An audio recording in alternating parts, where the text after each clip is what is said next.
And she says the most offensive thing to me that you can say to a person of color in the United States of America. She asks me, "Were you born in this country?"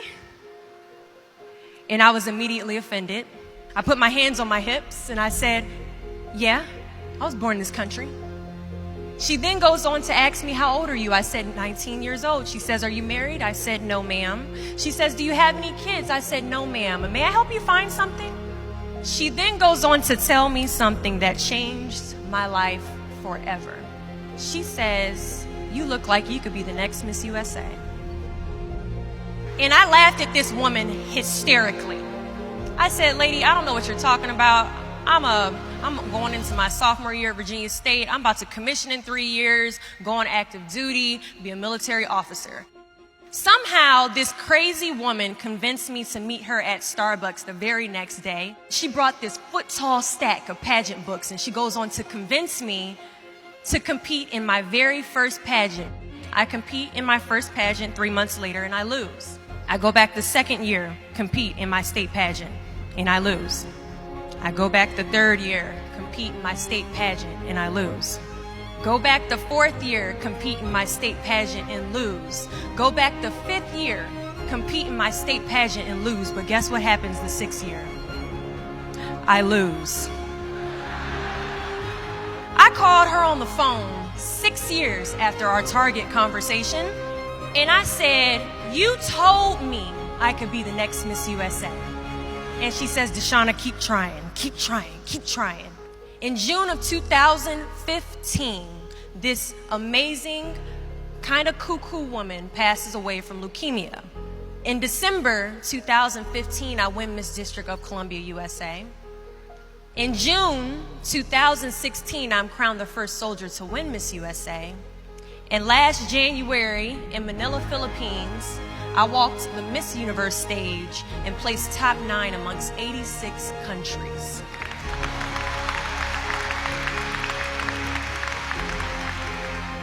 Do not fear failure, but please be terrified of regret. When you walk out this door into the real world, you will receive a lot of shut doors, a lot of turned down applications. You will hear way more no's than you hear yeses. Giving up is something I did a lot of growing up, and I don't think I really challenged myself to stick anything through until I joined the track team in middle school.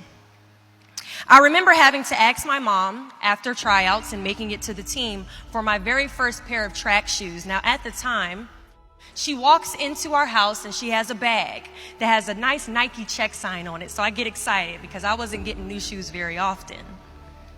I go to take the shoe box out the bag and I notice that it says a size 9 on it.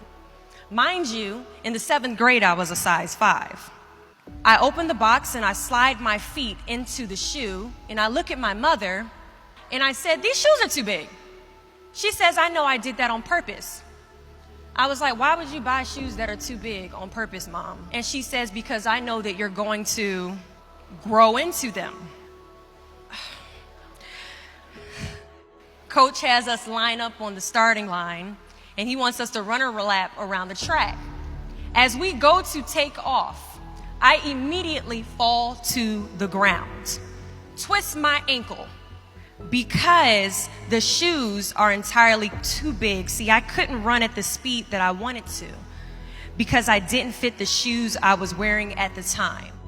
Now, many of us have goals we're trying to achieve, but the person we are right now is not the person that we need to be when we cross the finish line to our dreams. So we must walk and pace ourselves on this journey to our goals because we haven't grown enough in ourselves to fit the shoes that we need to achieve our aspirations.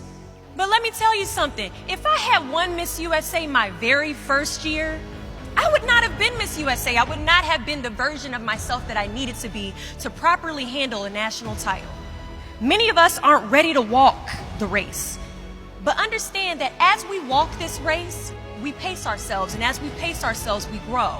And as we grow, our foot gets bigger, and as our foot gets bigger, our shoes begin to fill, and as our shoes begin to fill, we can now run a little bit faster, and as we pick up the pace, we get to the finish line at the exact time we are destined to cross it.